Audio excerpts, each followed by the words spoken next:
All right. Yeah, so I think we have a lot to talk about tonight, but I did invite a guest, Diana, who's the new executive director of the Housatonic chapter of Habitat for Humanity, to just come and say hello to you all.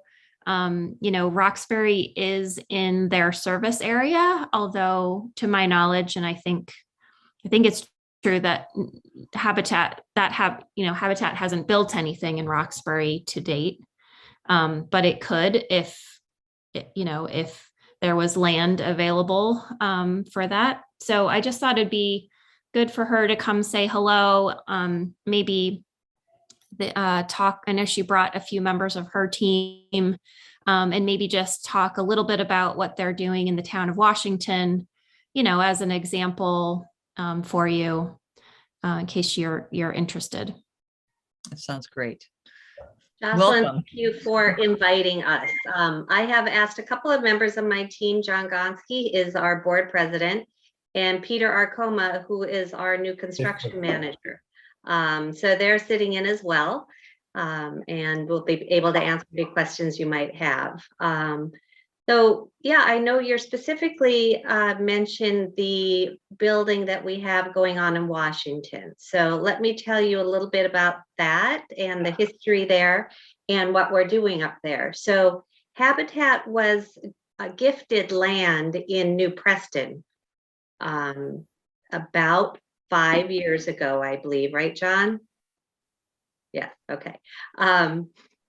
It was a development. There were 5 homes built, and the 2 gentlemen who were building up there gifted the rest of the land to Habitat to build 7 more homes. So we have property up there that's been donated to us to build 7 homes. We finished our first home last year. We placed our homeowner. She's a native of the area. She has 3 kids. She's a wonderful representative of Habitat, and we're thrilled to have her there. So the first home is done, and we are currently in the process. Peter just came on board. He is our, as I said, the construction manager. So the 3 of us together are working hard to figure out what our next steps up there are going to be. We have plans to start building. We're hoping to build 3 at a time, not just 1, but a few. We're just getting our plans together. So anything you want to add to that, John? Yeah, so I guess that we had the generosity of a couple of gentlemen that had done the development, that donated the land, and it's all improved lots. So for us to kind of move forward with that construction, it's actually relatively, I don't want to say it's easy, but it's easier perhaps than developing a raw piece of land. We'd actually were kind of ready to move forward on it last year, but with the construction materials cost, with them going through roof, we said let's hit the pause on that for a little bit. But at this point, we're kind of ready to resume that. And given the fact that Roxbury is in our service area, and us kind of coming together, by way of chance, we're certainly interested in having that discussion, because I think at this point, land is really what really drives the price up significantly of the construction cost. So if there is an opportunity for us to talk with a group about, the possibility of land, and you get the benefit of affordable housing, we're certainly more than willing to talk and listen. Can I ask a question? Okay, good. So just curious on how big it was the lot that you're working on now, and then what's the square footage of the house? I mean, is that something that's going through the Washington Housing Authority, or is that something, how are the decisions made based on size, use, etc.?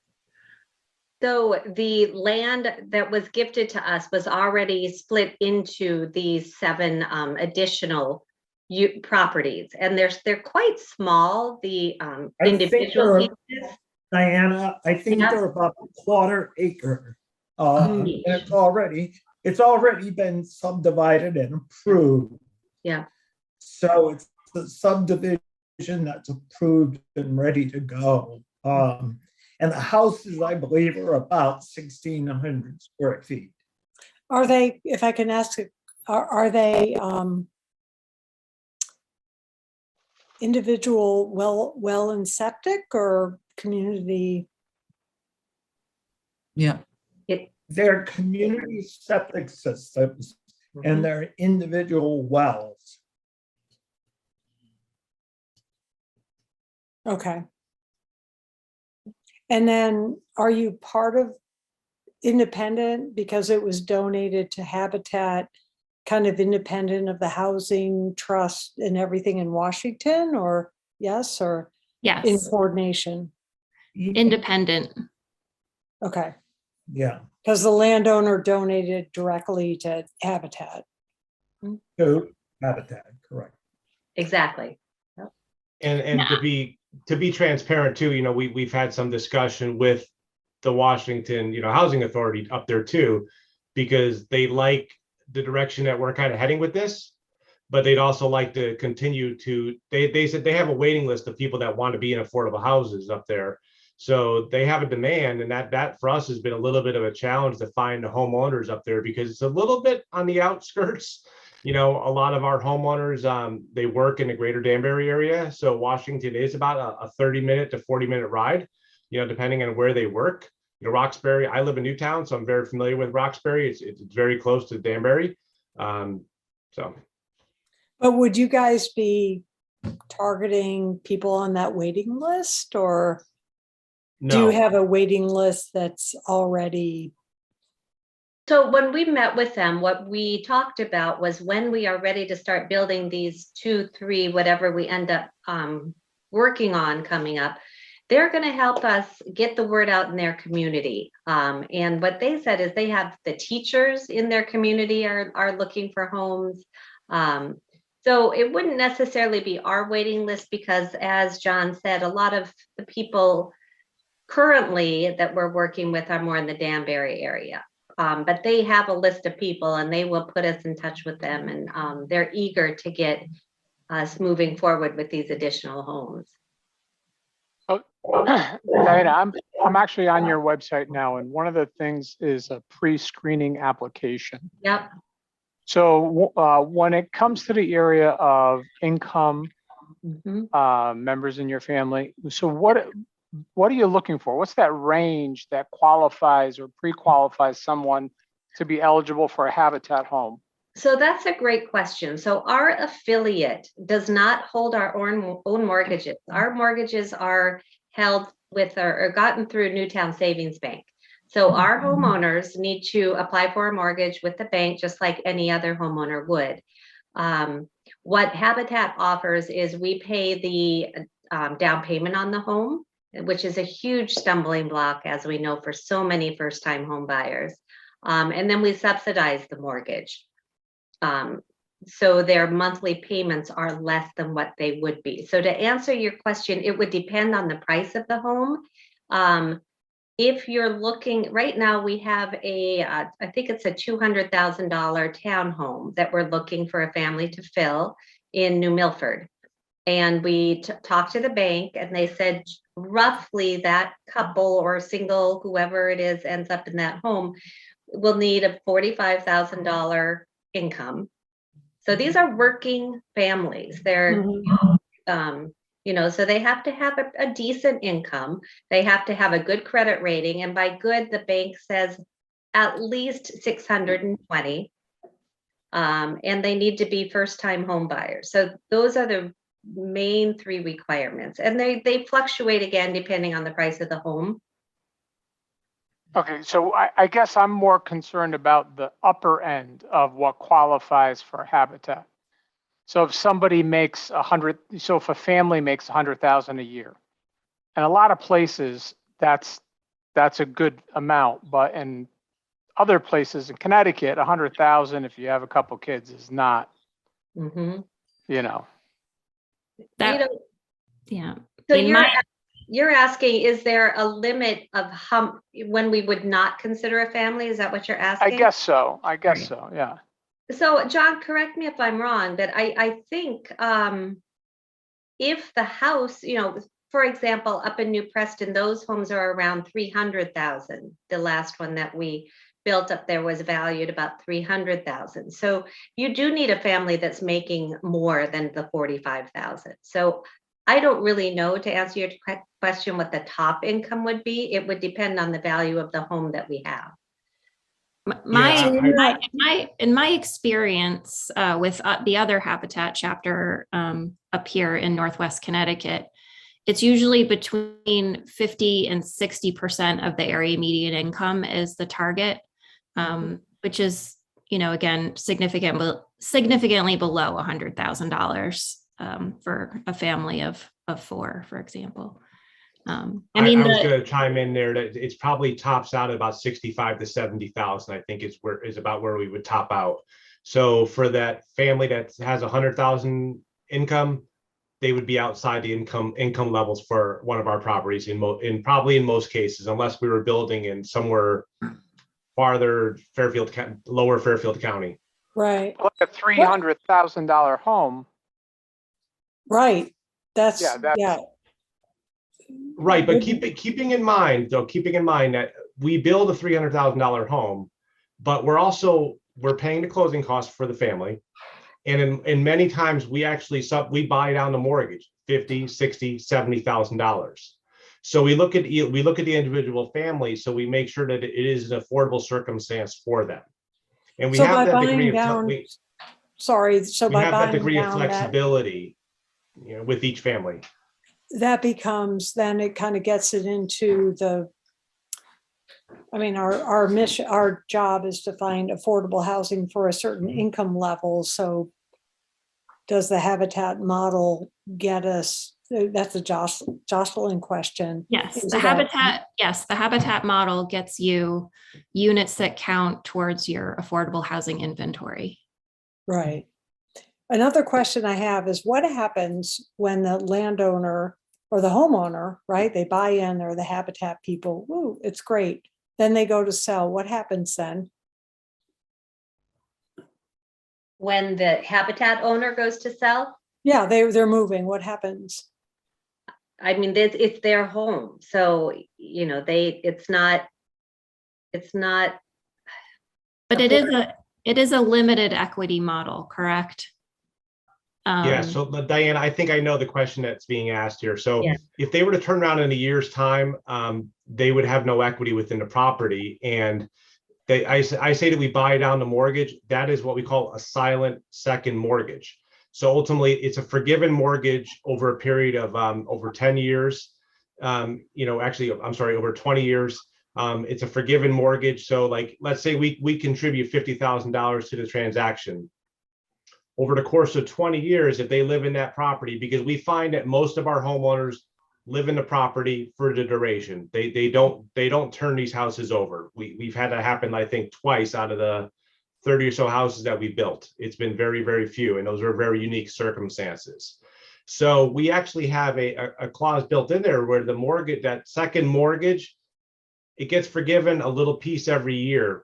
So if they were to walk away in a couple of years, there's not a lot of equity within that property because they haven't paid off much of the principal, and our contribution has not yet been forgiven at that point either. It's just a little bit each year. Okay. And so when that house is clarifies. So when that house is sold, there's a cap as to how much it can sell for.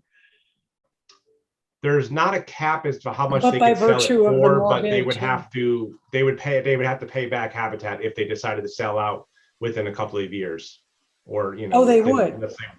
Yes, that is it's a recorded note at the town hall, and it's forgiven over a period of 20 years. Okay, so after 20 years and then they decide to sell, is it still a subsidized housing unit? No, it's not? No. Okay. But it is, again, what Habitat builds, at least in my experience, and your chapter might be different. The motto of Habitat is, simple, decent, affordable. So Habitat's not going to build a, 2,500 square foot house with a 2-car garage and what Habitat builds is, both affordable because they make it affordable to the homeowners that live there, but also it's affordable by nature as well. They're Is it usually, always affordable? So, sorry, Jocelyn, Yeah. so for example, I'm sorry, I don't mean to be the doubter, but let's say someone gets a Habitat build, which is awesome, 1,600 square feet, and then they decide after 5 years they want to leave. They sell. Can somebody else come in and say, we're going to expand? Or are there deed restrictions or size restrictions within the housing unit itself? In our affiliate, if that were to happen, the new owners, it's not affordable housing anymore. So they could conceivably build on. Yes. I mean, most often, to your point though, Jocelyn, they're not big properties. I mean, they probably wouldn't be able to add on a whole lot. These are quarter-acre lots up in Washington, for example. There's not room to add on. Yeah, but in our case, we don't have any quarter-acre lots. That would be like Yeah, new zoning. yeah, but you know what? Washington didn't either. So Yeah, I would think certainly that part of this process is to help the town eventually decide if they want to make some changes to certain parcels and zoning so that this could happen. I mean, the plan is just a plan, until someone decides to implement some things. But I would think that through zoning, we could decide that on these particular parcels that you couldn't add on, that it would be kind of forcing it to stay small and on purpose to keep it affordable, just by the restrictions. So the town. well, and I'll just add, I mean, again, I know a little bit about the backstory of my field, the development that Habitat is doing in Washington right now, again, because of working with the town of Washington on their housing plan. My understanding is that the way that parcel is zoned was through 830G. And again, that applies in Roxbury and every town in Connecticut that doesn't have 10% of its units as affordable, to someone who's going to build housing that is affordable. So it is a tool that towns can proactively use, and it has been used in Washington on several sites, again, to get those lots to be a smaller size so that the land costs are, don't make it prohibitive. And in Washington's housing plan, one of their strategies, which, and again, we'll talk about this tonight, is, making residents aware that they have the option if they're interested in donating more land to Habitat. So it's just, another option kind of, or tool on the table. Jocelyn, can I have a point of clarification on 830G? Is that the one that says, hey, by the way, if you don't have 10%, the state can come in and override local zoning? Yeah, so I would not say, I wouldn't say it that way. So it is in Southbury? It is a state law that says if you do not have 10% of your housing as affordable, and somebody wants to build affordable housing in your town, and your zoning regulations don't allow it, and they come in and ask for a permit and you say no, they can they can appeal your decision. And unless you have health and safety reasons that you denied that application, it will be granted. So I hear that's what I understood 830G to be. And I thought the whole point of what we were trying to do with this group and forethought is to satisfy our requirements so that we never had the state coming in here through 830G to tell us what to do. So I don't understand why we're using the use of 830G as an example of a possible solution when that's... Well, okay, so here's one reason. Here's two reasons. First of all, you're never going to get to 10%. Right. Yeah. Fair. You're just not. I mean, most of our small towns aren't, no matter what you do. And second of all, again, as I talk to all of my towns about their housing needs, how many residents in their towns are housing cost burdened, how many folks in their town have housing needs that aren't met in their towns, that should really be the focus, not getting to 10%. And 830G is a tool that can be used to, again, take a site. Again, maybe you don't want to allow quarter-acre sites all over town. You probably don't. And it probably wouldn't even make sense. But maybe there's one site in town that has that again can accommodate 7 wells or 2 wells and one septic. That you think makes sense for the development of some affordable housing options.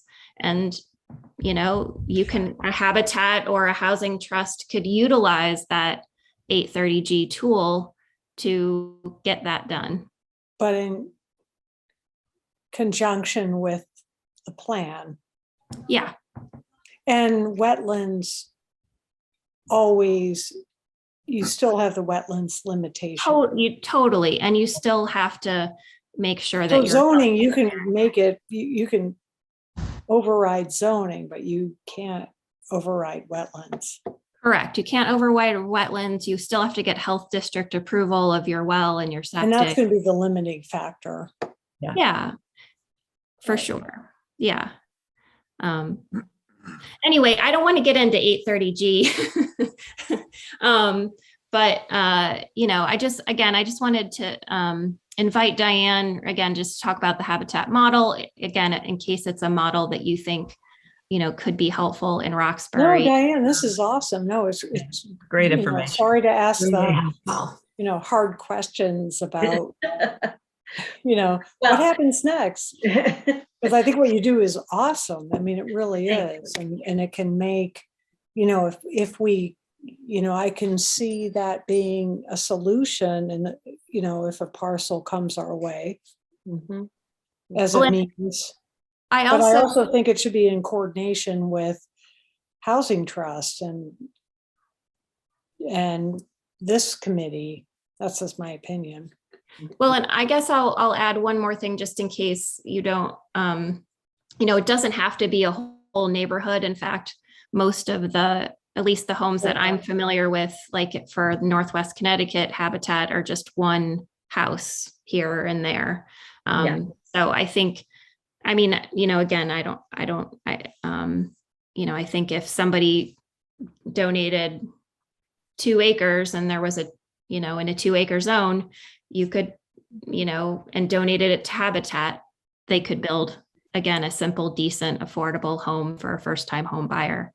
But I also think that the habitat option should be, well, as I was reading the plans or the ideas, is that I feel like that should be part of the housing trust, right? That they understand that. If we establish a housing trust, so there's no competition, so that someone's going, I'm going to Habitat and I'm going to Housing Trust, that it's. Yeah, no, and again, I would bring it back to, well, first of all, you don't have a housing trust yet.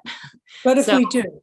If you do, Washington has a housing trust, and Bill Fairbairn is one of the people I interviewed a couple days ago, actually about Roxbury possibilities, because he's on the Bernhardt Meadows board. He's the president of Washington Community Housing Trust, and he'll probably be the first one to tell you that he's got plenty to do, plenty of other projects. There's so much. Again, there's so many needs, I think, that I wouldn't be too worried about having, 2 potential players or 2 potential organizations that could help meet this need. And when and if the Roxbury Housing Trust gets going, they might focus on some different need or some different development opportunity. So I wouldn't be worried that there necessarily be competition, but it is, it's something for sure that we should look at and I don't look at it as competition, more resources, Yeah, that whatever entity is finding these opportunities for affordable housing, that they're not trying to compete, that they're looking and saying, well, Habitat might be the best way to get there, or all the other avenues that were listed, or mortgage financing or whatever. That's all. I just feel it could be centralized. That's all. yeah. All right, well, I do want to move on, since we're kind of halfway through our time here, and get on to talking about those, the outline for the draft plan and goals and strategies. Does anybody else have Habitat questions before we? I had a question. It seems so simple, but does Habitat then to pay for the house to be built? And then you get your money back by Yeah. the Yes, we front the cost of the Okay. build or renovation, whatever it is. Mhm. And then when we sell the home, we get that money back, Okay. minus our second mortgage that John explained. Okay. Yeah. Great. Thank you. And I think I told Diana that one of my first job out of college was a volunteer coordinator for Habitat for Humanity in the South Shore of Boston. So, one of the ways that Habitat kind of saves some money on construction costs is that often there are volunteers who, put a lot of nails in the house. Yes, as a matter of fact, Peter is I don't know if he's our first paid construction manager, but up until Peter came on board now, we've been relying on volunteer construction. So, So does that still exist? The volunteer aspect? Oh, Oh absolutely. my goodness, that's most of Absolutely. us. Yeah. We have some great volunteers. Yeah. Volunteers. Yeah, Peter is the only one on staff that does construction. The rest of the construction crew are all volunteers. And is it still an expectation that the family contributes? Yes. So the Okay. family needs to contribute 250 hours of what they call sweat equity. Okay. 50 of those hours are financial education courses, and the other 200 are on site in some capacity. Yeah. That's great. Yeah, it's a great model. Yeah. Well, and again, it's another opportunity for community members to come help work on the house. Absolutely. We have this townhome in New Milford that we just finished renovating. And Peter will tell you that some members of the community have joined his construction team, and I think they're going to continue. Oh, they're definitely very, very psyched individuals. In fact, anybody in this meeting that wants to volunteer, we're more than happy to take your name and number. I'll put you on the list. No, we have some great people. Yeah. Nice. Excellent. And quite skillful also. Yeah. You hear volunteer, and many times it's a kind of a negative kind of connotation. But we have some carpenters that I was 47 years in construction, and I wish I had some of the carpenters I have now. So we have some very talented people. Nice. That's Yeah. great. Yeah. Well, Jocelyn, I want to thank you and the rest of the crew for inviting us to meet. I'm going to step off the meeting at this point, but please know I'm here if you have any more questions, you want to meet again another time. John, Peter, myself are always willing and to step in and answer any questions you might have. Thank you. Thanks very much. Thank you. Very Thank much. you, everybody. Well, Okay, nice, thank you. Nice talking to you. Thanks. All right. Thank you, Jocelyn. It was very helpful and informative. There were a lot of things I did not know. So I'm happy to be able to ask questions. Yeah, good. I just thought it'd be good for you guys to get to say hello. All right, so I'm gonna pull up, sorry.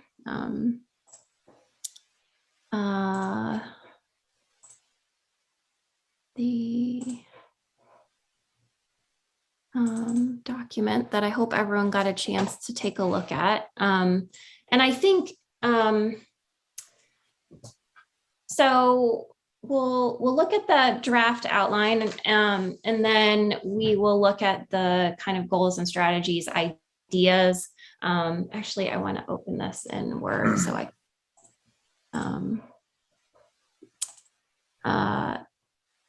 and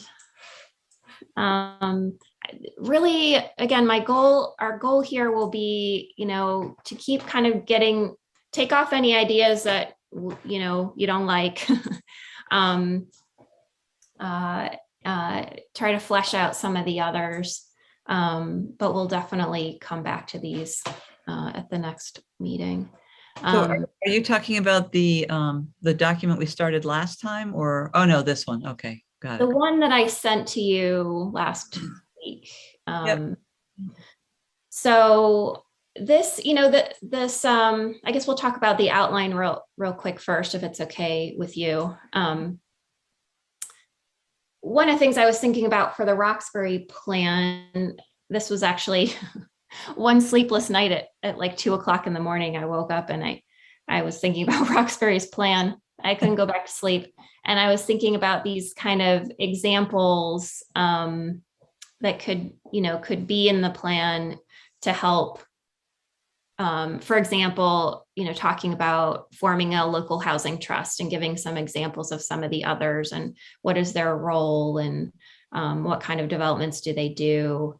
Donating land to Habitat, again, just like a half a page description of what that would be.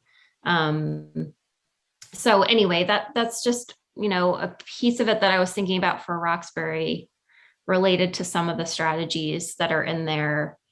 Again, for folks who might read the plan and not know much about, what is a local housing trust, or, what is Habitat for Humanity? There could be these kind of like half-page descriptions of those and giving some examples of how they've worked in other towns. But most of the rest of it's pretty standard, at least as proposed. And again, I'm totally open to other ideas or other ways of organizing the information. But, general background, why are we doing this? Who's on the committee? What was the process you went through? What are our housing needs? And then, based on the survey and the data analysis, and then getting into the goals and strategies, how do you meet those needs?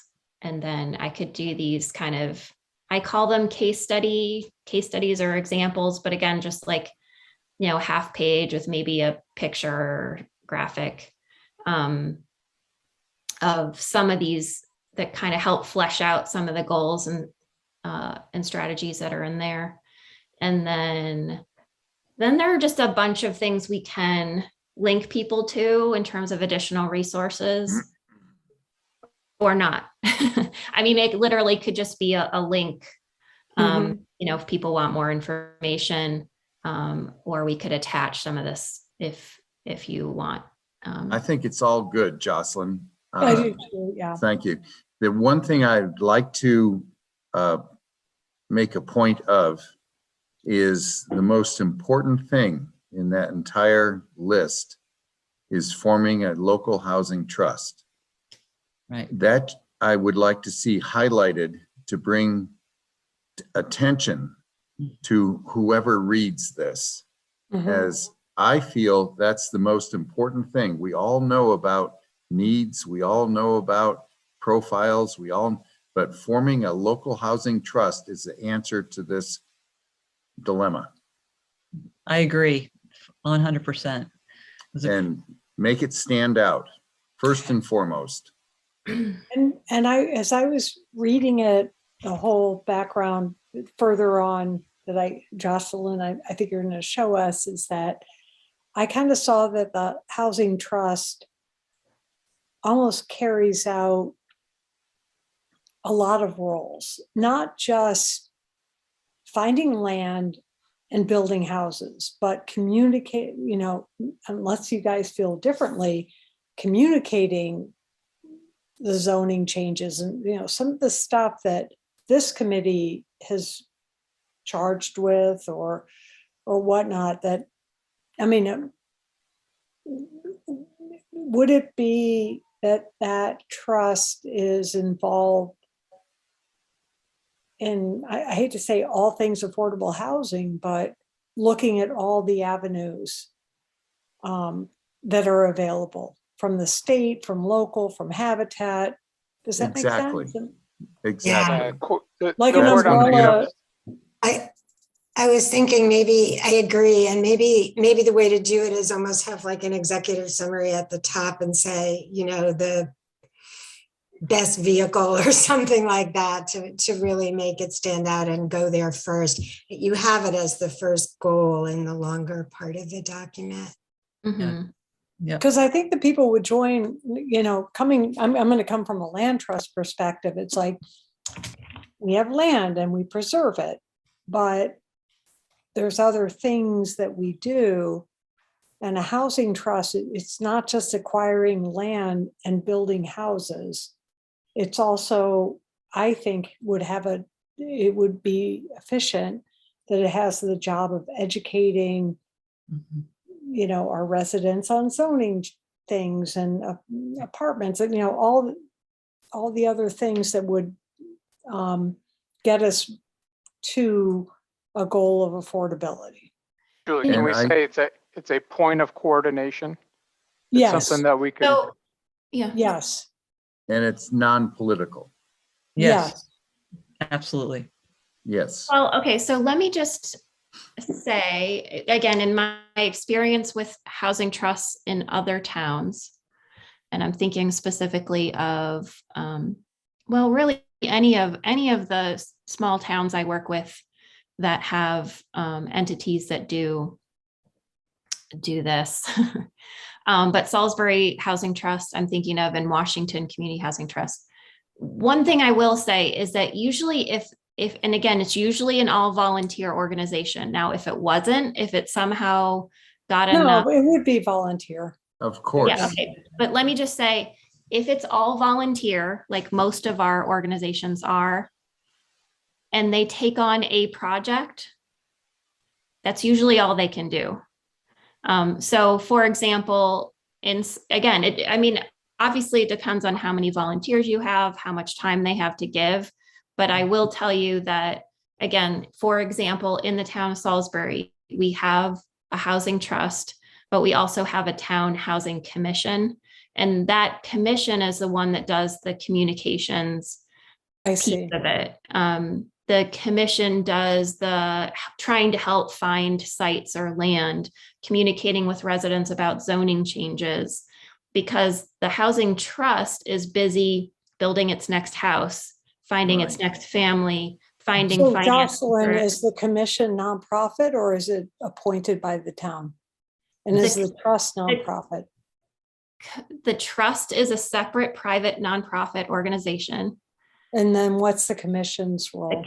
Commission is appointed by the Board of Selectmen. Can I step in, Jocelyn? Yeah. With Roxbury just, getting started on this, Yeah. I don't think Roxbury needs both. I think if we had a housing trust to solicit possible donations of land, possible donations of existing housing, you can't build an affordable house anymore in Roxbury. With the numbers that relate to affordability, we all know it costs more than those to build a house. Right. You can't build a 1,500 square foot house for much less than 375,000. And the other numbers, that's not affordable because the mortgage rates and all that, unless it's subsidized. Housing trust will find, we had houses in Roxbury sell for $175,000 on South Street. And somebody else picked it up. It's small, it's tiny, but a housing trust would find that and provide it. That's a start. Housing trust, we're not going to build houses unless somebody gives us a ton of money to subsidize the land, the building, but a housing trust can go out and find we have small houses in Roxbury. And I think that's a start, is a housing trust, a group of people that want to go out and actually do what we're talking about doing. Yeah. Again, start somewhere. Yep, I agree. Yeah. But Jim, do you also see that trust being part of the education process, or maybe they don't own it because that can come out of, as Jocelyn gave, and later on, ideas with newsletters or with communication through the Board of Selectmen of zoning opportunities and those things. But I feel like the housing trust should be aware. Maybe they're not the ownership of that communication of zoning changes or zoning opportunities. Correct. I think the housing trust will not come to a zoning meeting and say, we want you to do this. A housing trust is going to beat the bricks, find that piece of property that they can purchase with monies they've raised, and then resell to a young family at an affordable rate. Everything's got to be subsidized. The housing trust, we're not going to ask them to change the POCD of Roxbury, change zoning regs. The housing trust will go out and have people possibly donate land, and the person that donates the land is going to throw some money in for construction. Housing trust can't raise enough money to build today Right. at the cost, but the housing trust is going to find the young family and find the affordable piece of property and put them together. Well, and Julie, one of the things that, these questions might work themselves out a bit as we move through some of these, some of these strategies. I think what we should do first is figure out, what are the important things that you guys feel like need to get done? What strategies do you want to have in here? And then the next thing I would do, and I should have done it for this round, is once you have a set number, here's what we feel like we need, these are the things we need to do, then we'll make sure that every one of them has somebody who, some entity that each of these is tasked to. So, usually what I do is, add a column, and, so who's going to do the newsletter, is Board of Selectmen going to do it? That's Is what the I housing trust going to do it? And I was like, yeah. And so we'll do that once we once we get through, here are the strategies we want. If we can't find anyone to do them, usually my advice is take them out or put them on a wish list at the end and say, we'd love to find somebody to do these things. But know that if you can't find anybody who, again, any entity that will do it, and you don't want to create an entity, then those things are likely to not happen.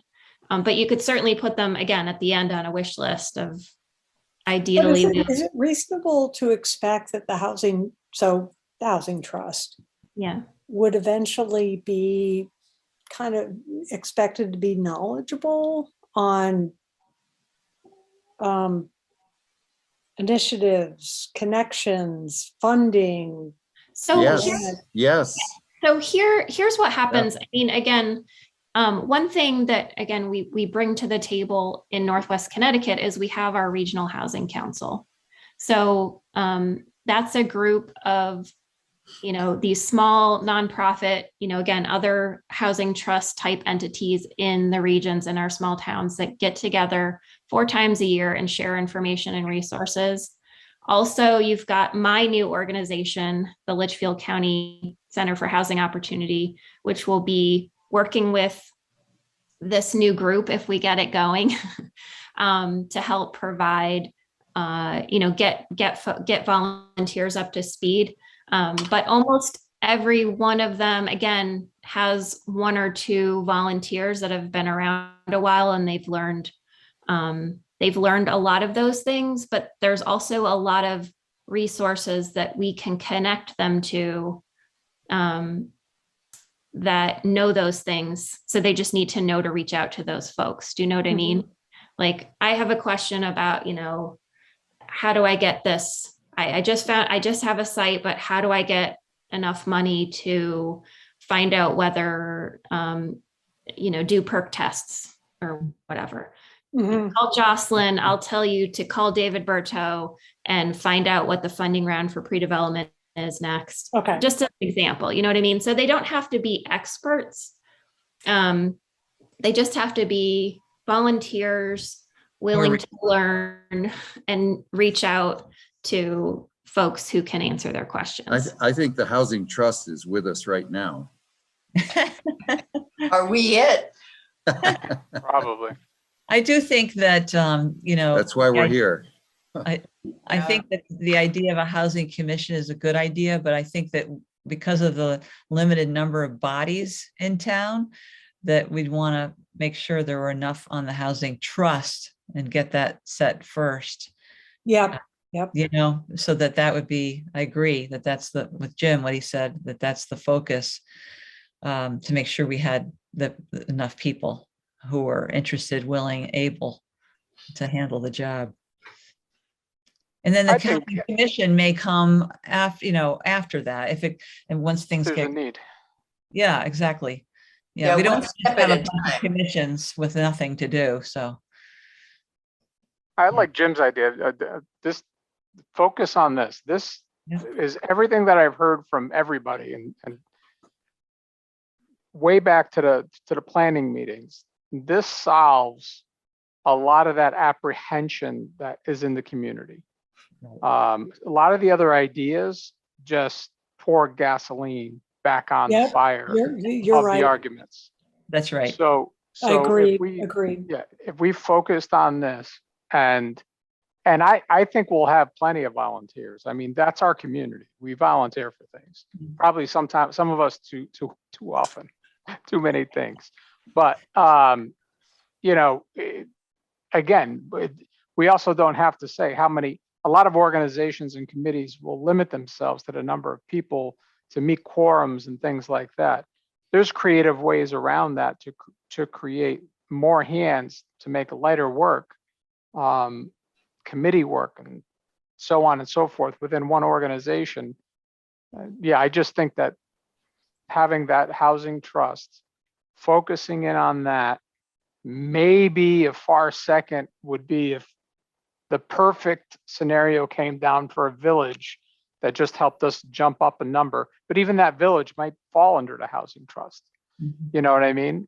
Again, it's just, I love Habitat for Humanity, but the one thing that I keep getting back to is, that's a one-time solution for that low income number or affordable housing number.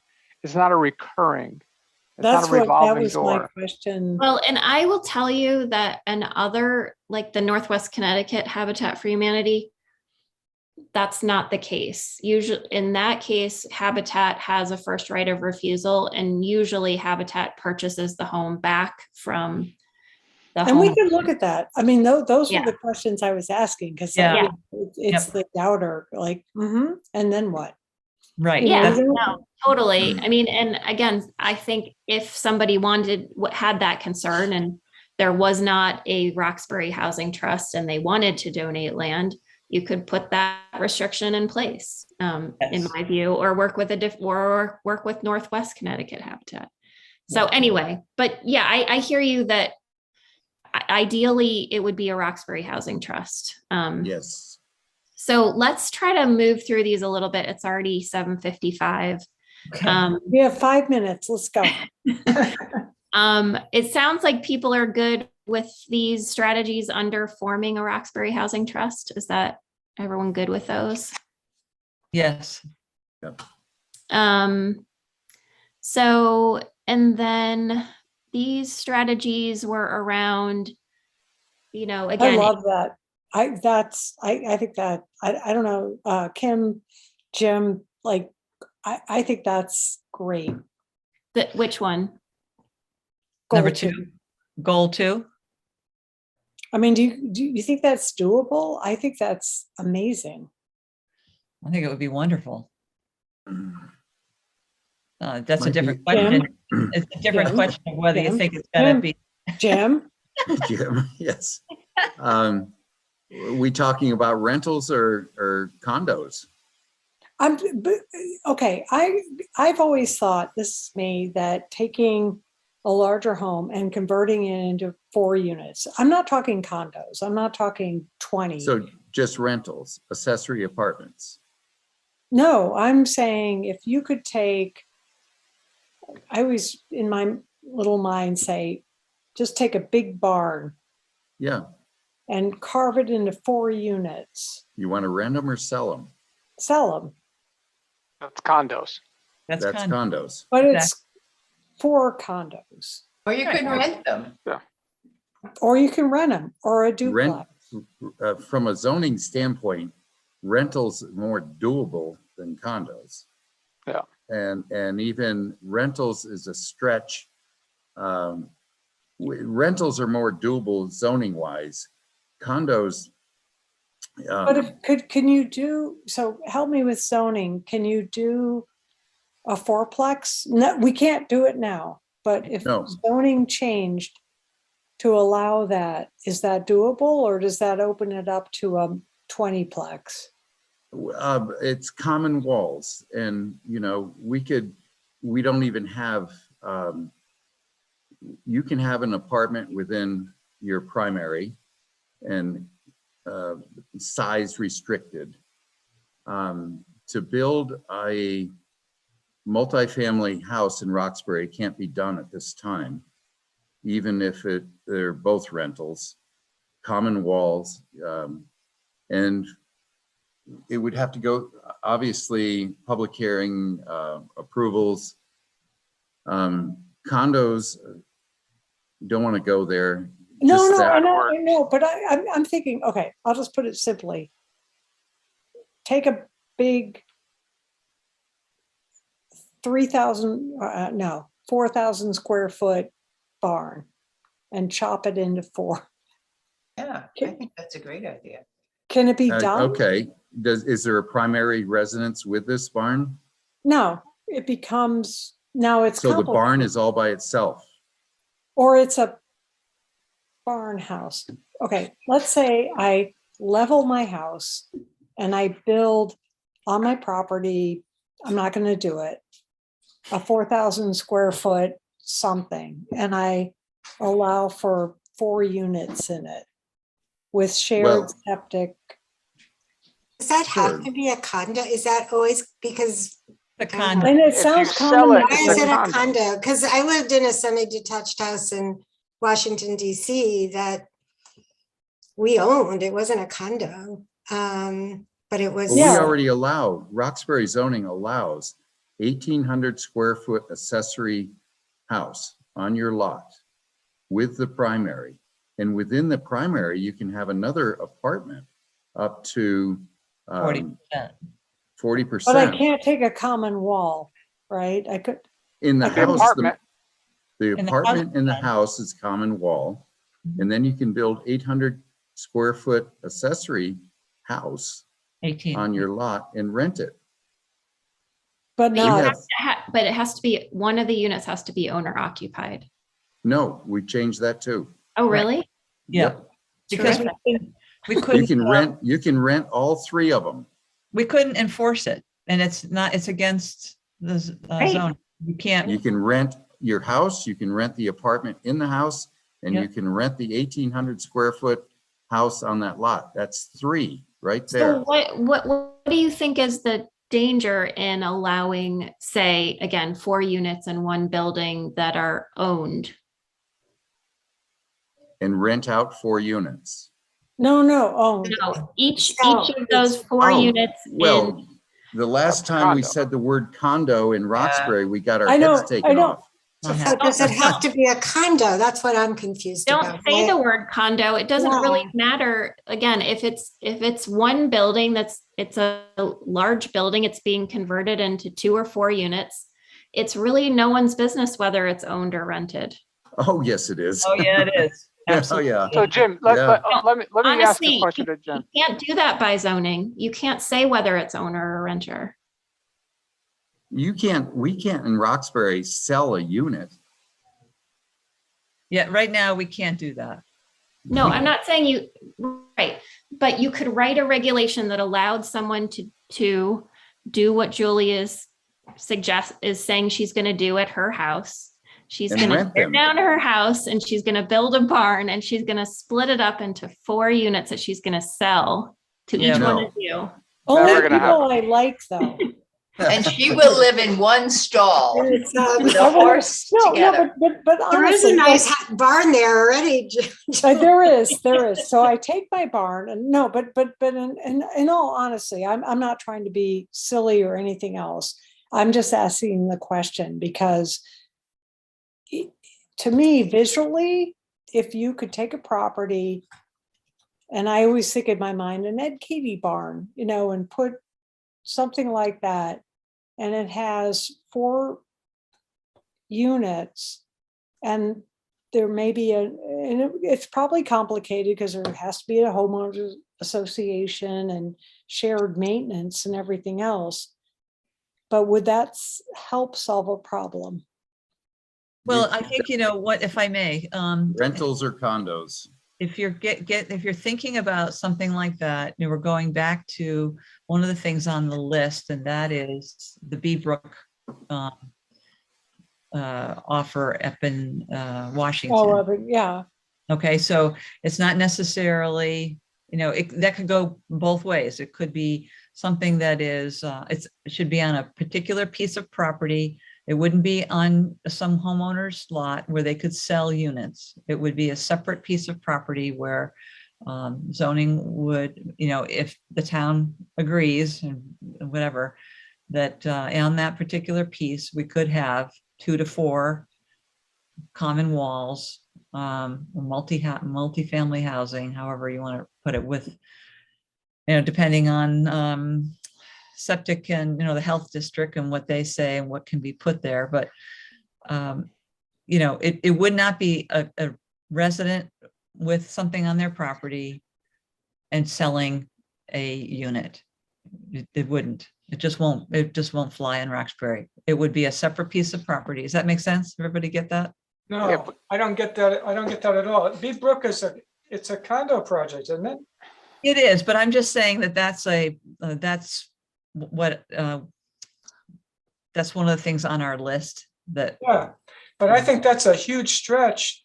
it is. I mean, the problem that came up at the last time this was when people pointed out that the wording of the regulation and looking at some parcels in Roxbury could allow potentially up to 20 units on one piece of land. And that's what got everybody so upset. Yep. But Julie's example, 2 to 4 units on one lot, that's 2 to 4 units. That's all you can do. You're not going to do 10, 20, 5, 6. It's 2 or it's 3 or it's 4. I think that's a whole different kettle of fish.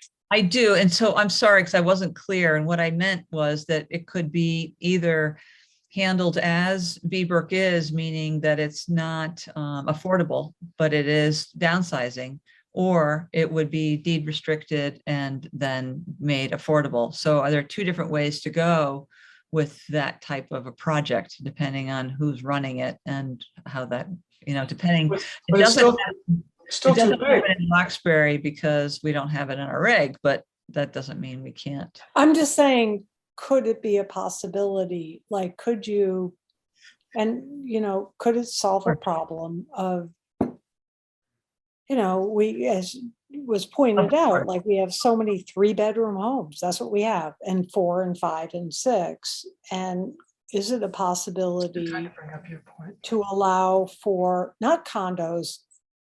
No, that's not going to work. It's not going to work with, people are going to hate it, and it's not going to work with wells and septics.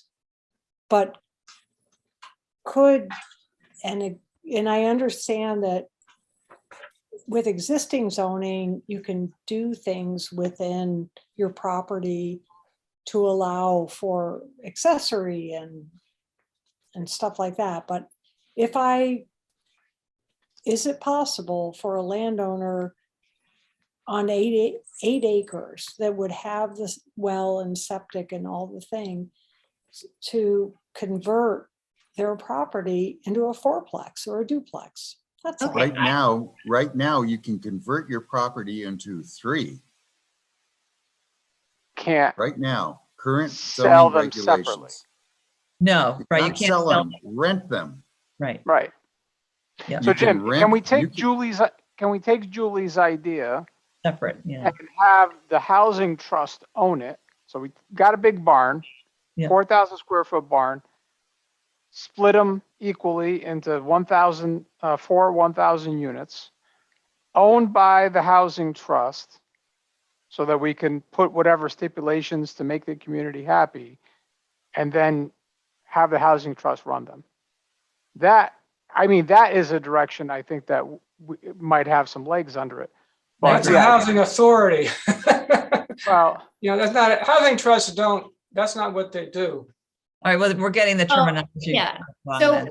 just to be clear, and I do think we need to move on just for the sake of time, and or decide you want to just focus on this for tonight and not get to anything else. But I will say, in terms of, what housing trusts do, housing trusts are very different.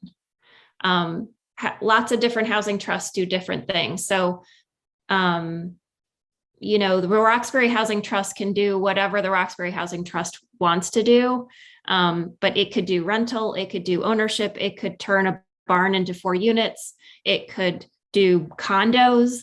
If that's what it wanted to do, I'm just saying, it's really up to the members of the Roxbury Housing Trust to decide what type of housing it wants to focus on, especially for its first project. But I also feel, though, that some of these decisions need to be made before a housing trust is formed.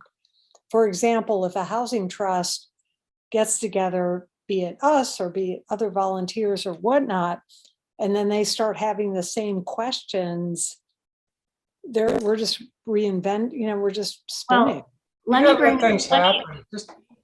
me bring us full circle for a minute to one of the first conversations we had, which is if the Roxbury Housing Trust, for example, wanted to build homes that meet the affordability definition, so they were affordable to families at 80% of the area median income or less, and they were restricted in some way to remain affordable,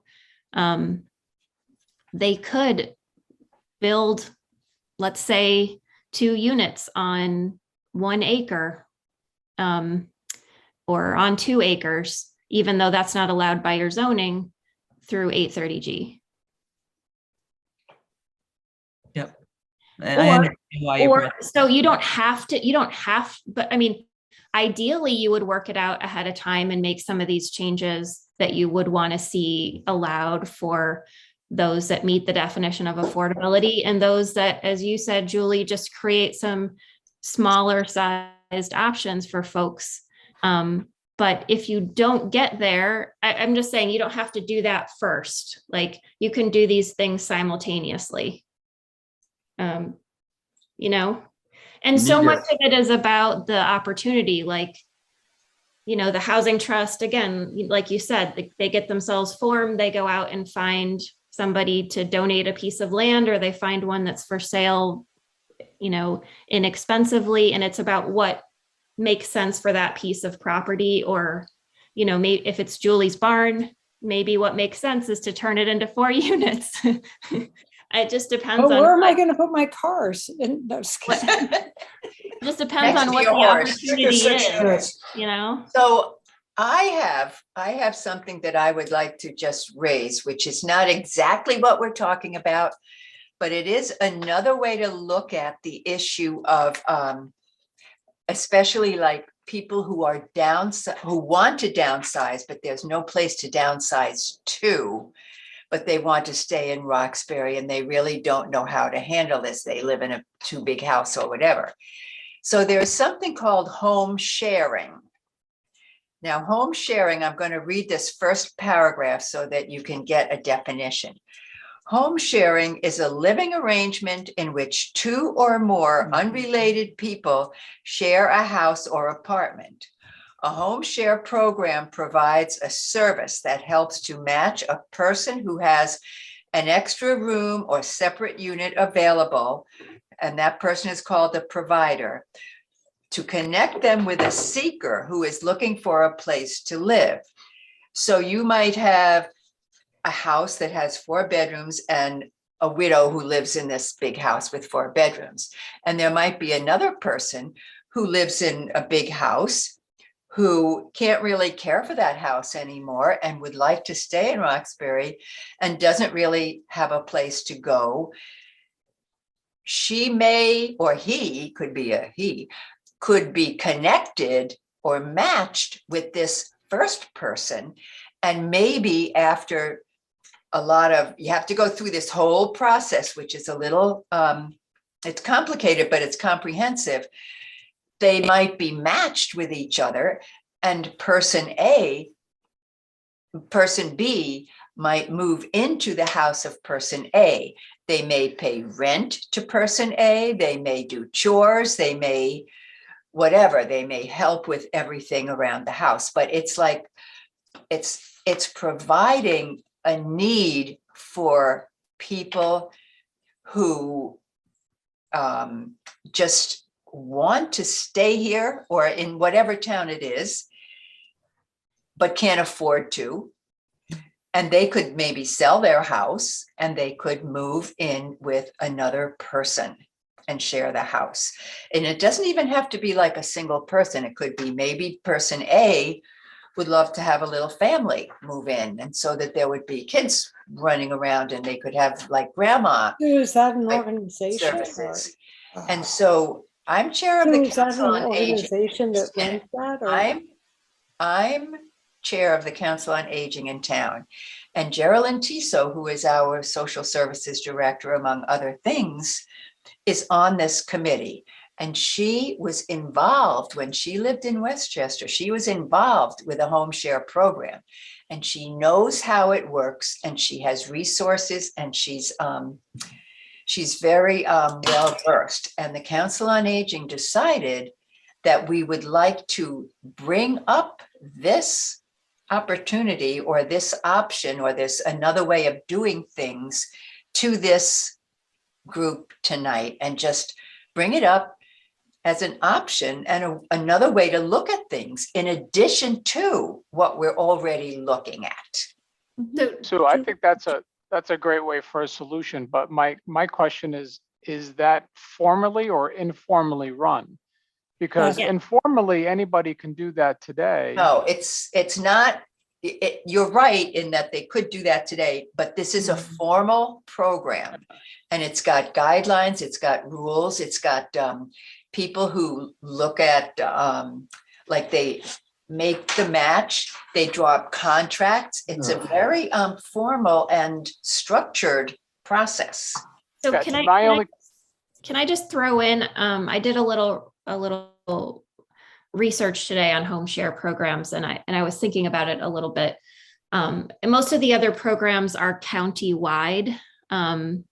So I do think it's, something like a home share program, and also honestly, something like, helping people think about creating accessory apartments or something like that makes more sense if it was a multi-town effort or a county-wide effort. But I think it's definitely again, it's a housing option. It could help some folks. And if there was a way to get bring the resources to create a formal program like that, I mean, my opinion is that it would be great.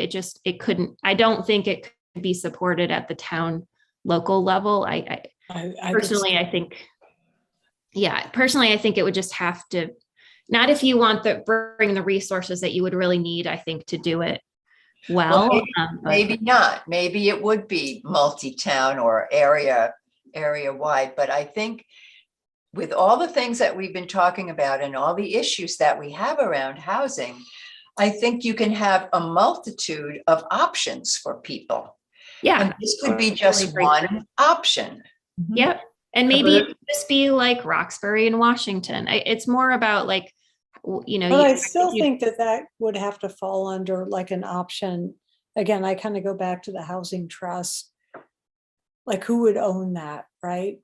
Is it the council on aging? Is it, you know, it's No. just No, to try to find, you know, somebody, you know, the entity, whatever entity comes out, there's so many different programs and options. I feel there needs to be ownership at Yeah, one central level.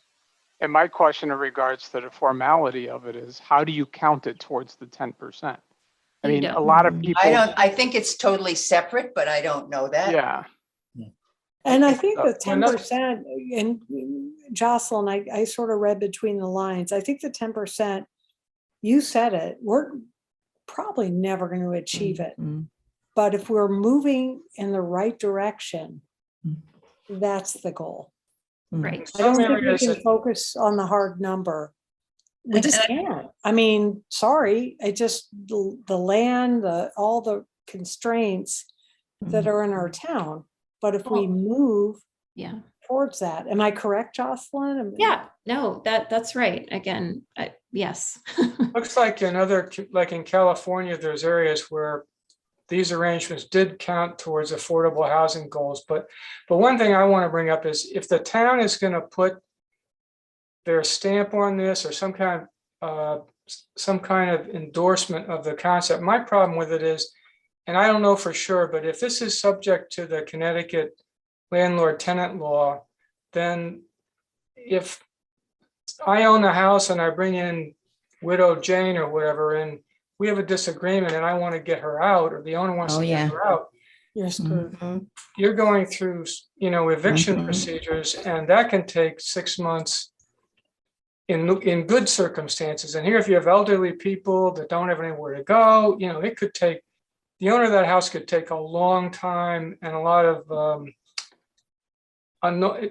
discomfort, you know, breaking that relationship, you know, getting the people out, basically. So it would be a very, I think that's a tricky thing to endorse. Well, it may be tricky to endorse, but I think if you just keep saying, well, we can't do it because if this situation arises, well, we might not be able to get person B out. I don't think that's the right way to approach it. I think the right way to approach it is say, okay, what do we think? Do we think this is something that might work? And if so, well, let's look into how we do that. How do we start it? And you just go step by step. You don't just say no to a program because one issue may come up. I guess You have to have more of a Yeah. positive attitude But here. I, you know, Sue, I see where you're coming from, but I think that we as a group can have more impact with, I'm worried that to put that out as a priority. Not a offense, priority, just an option. option, but for the community, like community be like, no. If you I know. may, so because we're going on really long and we should Okay. wrap it up, but just as a reminder, what we are doing right now is to create a plan. And the plan is not a mandate. It is something to give people some options to think about as we move forward to create, hopefully to create the housing authority or the housing trust, whatever you want to call it.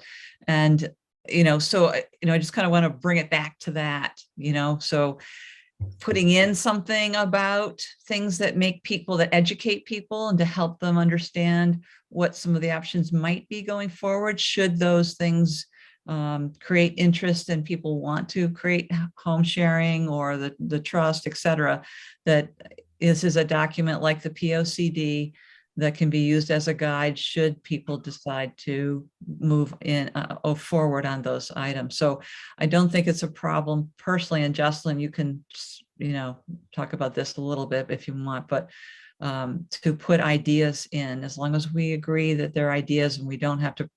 I think what Jim said earlier about prioritizing things, the housing trust is that's the top top dog, in order for anything to go forward.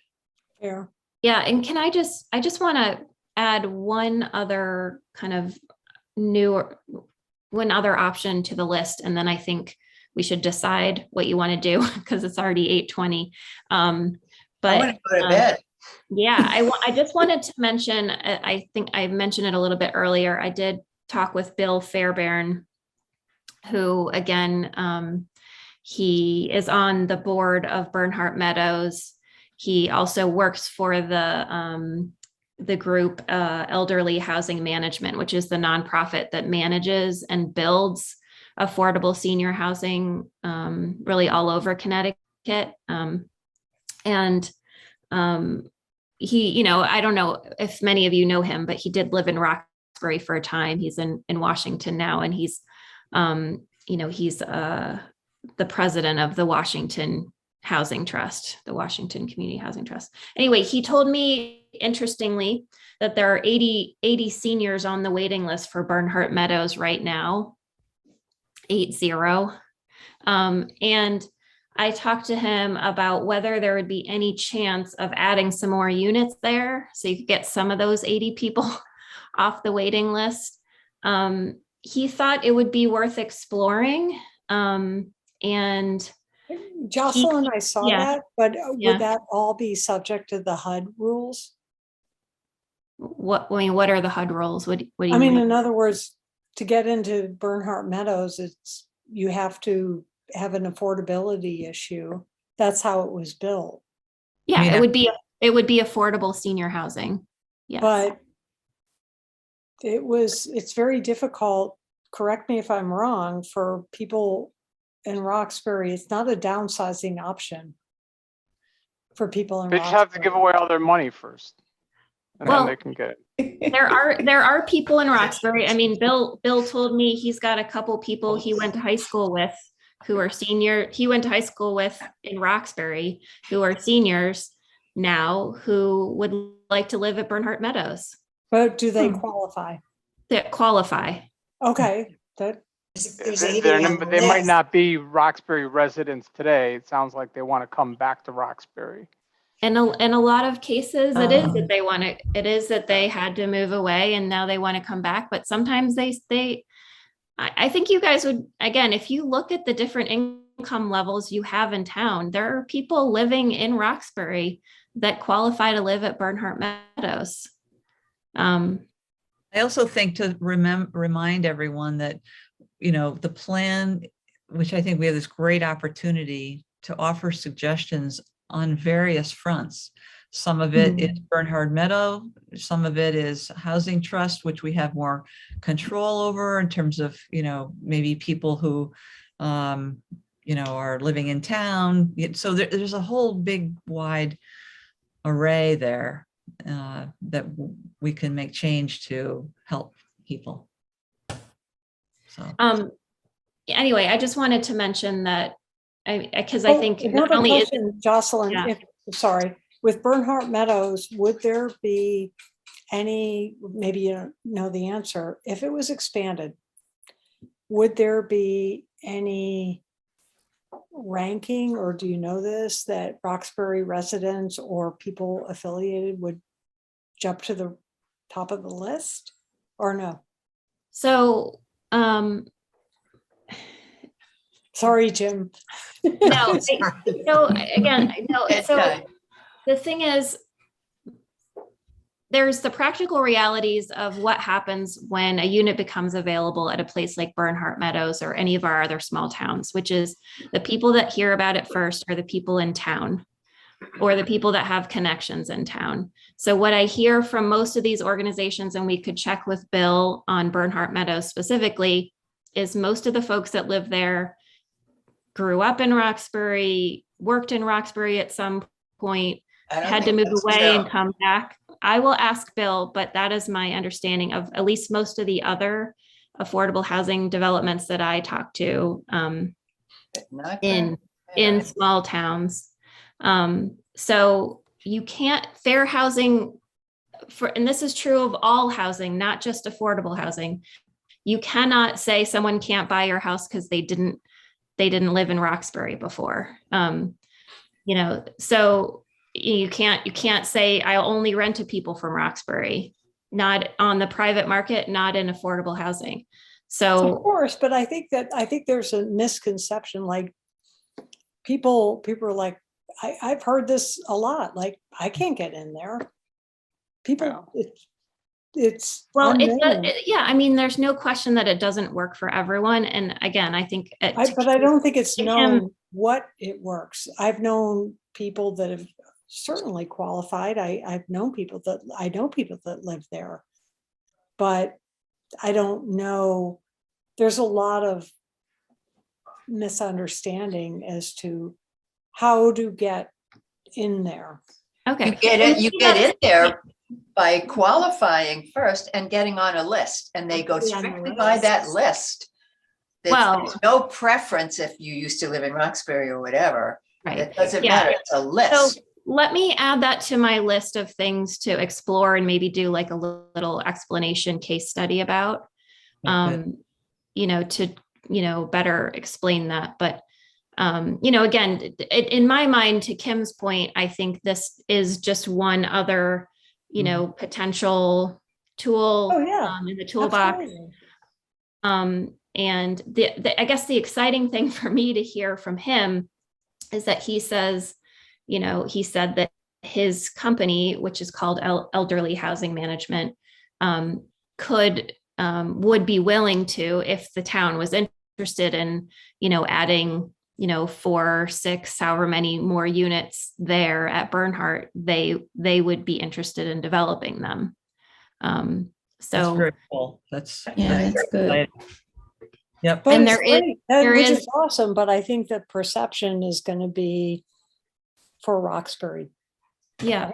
Yeah, Jocelyn, I think, But it's not It's more true. housing units. It's Well- more affordable units. yeah, and one of the things, the priority that came back from the questionnaire, and I think this is kind of what Julie's getting at, and some of the other folks here, is that downsizing there's a big demand for downsizing. Yeah. That's And exactly. if you own a home in Roxbury and you own it outright, which a lot of our seniors do, There's they equity have $600,000 in equity. or Right. more. Or I mean, more. a minimum of $600,000 in equity, plus whatever else they have, and they're not going to qualify for that. We want to give them a transition stage, and that's a priority. And I think, again, we go back to the housing trust and some of the other ideas, and that solves for that. We're not looking really to attract people who don't work in Roxbury, who really don't want to live in a community like Roxbury, right? We want to attract people who, from all areas, that want to live in a rural environment with a great community. And Saying that those 80 people on the waiting list don't want to live in Roxbury? Yeah, exactly. What do No, you I'm assume not- that people- I'm not saying that, but if they're applying for HUD housing, and I can apply for by the way, with the same income, it's going to cost me the same to live at Bernhardt Meadows or any place in Bridgeport or any place in Waterbury or any place in New Haven. If I know about Bernhardt Meadows, of course I'm going to put my name on the list there. Absolutely. Not really. But am I going to add to the community?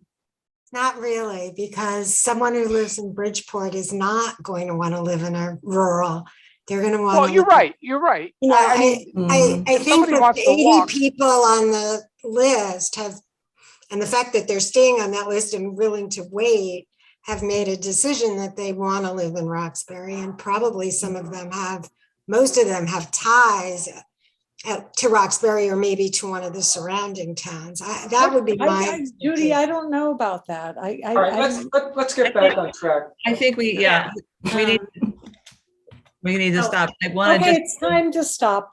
Yeah, I gotta go. But what a robust conversation. It's No, very it's good. good. And this is all really Very important stuff to talk about. And I just don't know, I will tell you in terms of our deadline or where we're headed next. I think I CC'd Kim and I let Patrick know, there is the June 1st deadline to have a housing plan done. But there, the guidance that we have received is that if the plan is not done by June 1st, the town just has to notify the Office of Policy and Management and tell them, what the timeline is for getting it done. So I think, personally, I think it's important to have these robust discussions and make sure that everybody on the steering committee is comfortable with what's going to be in the housing plan. Have another community forum, at least one, and get feedback from the community. Have the time to do another, revision after the community has weighed in, and, give it the time that it deserves to do it right and not try to rush it and get it done by June 1st. But so what I would say is, let's keep having this discussion at the next meeting. Keep plugging away at making sure that everyone's comfortable with the strategies in here. And then, plan for this next community input session for maybe May, or if we're not ready in May, early June. I would think we could probably do May, that there would be enough meat in there to have some feedback. I think it would be good timing. I think if it's too later than that, then, It's summer and. Yeah. I thought the date was mid-July, not June 1. I thought it was mid-July. July It's June 1. 15th, no? It's June 1.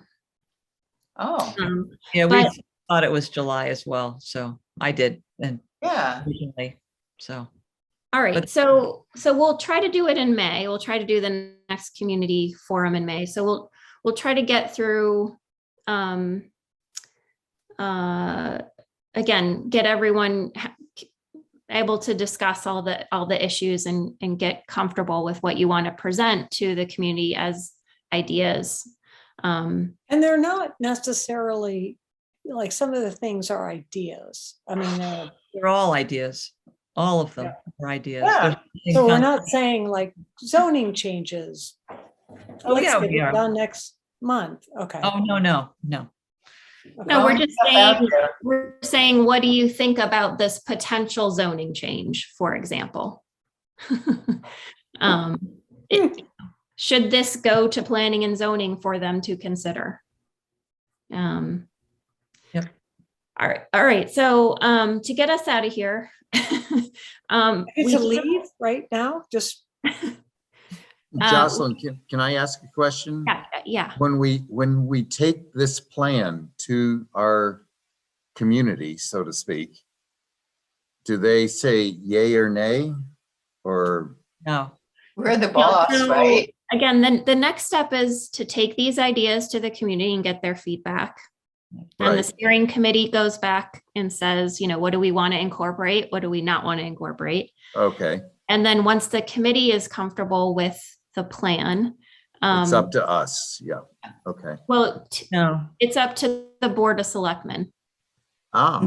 You recommend that the Board of Selectmen adopt the draft housing plan. We got to sell them.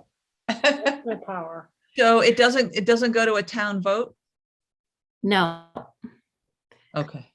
Because the plan of conservation and development goes to a town vote. No. Oh, that's adopted by the planning commission at a public hearing.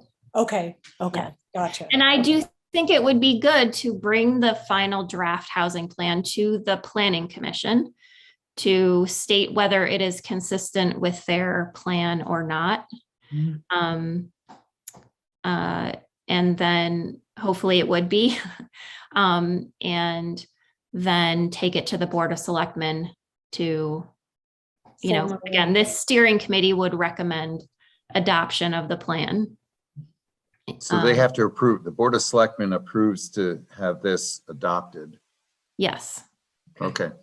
And all of that, all of this, I mean, as you know, all of this is open to the public, it's all, public can give feedback at any time. FOI. And this is a 5-year. It's a 5-year plan. Yeah. Right. And it doesn't run in conjunction with the POCD. So for example, in 5 years, when we're redoing the POCD, Right, so the POCD is a 10-year plan. but you're not doing them in the same year. Nope. I mean, again, I think towns can do it however they would like. I think ideally your planning commission would be open to incorporating the housing plan into Right, town okay. plan That's of all. conservation and development, and that would be a separate process. So Okay, the not to planning belabor commission- because everybody Yeah. wants to go, but okay. Yeah, no, we can have a further conversation about that, and I'm sure it will come up at the public forums as well. Right. Okay.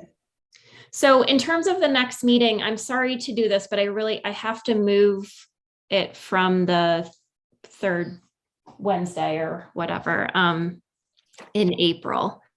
Do you have a So life or something or what? oh, I have a daughter who's on spring break and I have to take her somewhere warm. Oh, That's nice. yay. Nice. We vote to move it. Oh, good. So if we can move it either the week before or the week after, that would be April 14th would be the week before. April 14th, I believe, is when planning meets. Okay, Look on at- the planning meets on the second Thursday. Yeah. Yeah, Okay. actually, give me a second, I can, The fourth Thursday, I believe, is free, right?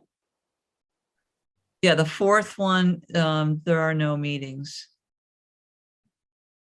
So I think it'll have to be, Do you want to meet sooner than that to keep fleshing this out that's and what get I ready was- for May? I was concerned about that, that's why. Do you want um, to try the first Thursday on the 7th? The first Sure. Thursday is. Later, yeah, it's Thursday. There's the, okay, that committee doesn't mean with, ZBA, there's nobody on ZBA. Senior Center Board of Directors, is that meeting. And I think So we're that's, talking about April 7th for everybody. yeah, I'm just looking at what's normally on the, yeah, I think, personally, I'd rather do sooner than later, Yeah, I think we should do sooner. because I think we have a bit to do if we're going to go to the public in May. Mm. What does that look like? 7th? Yeah, Good with me. Me too.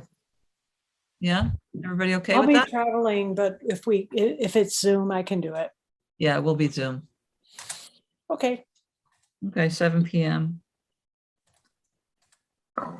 Thank you. Thank you. Yeah, and also Everyone, it was great. your homework assignment, I'll email all of you.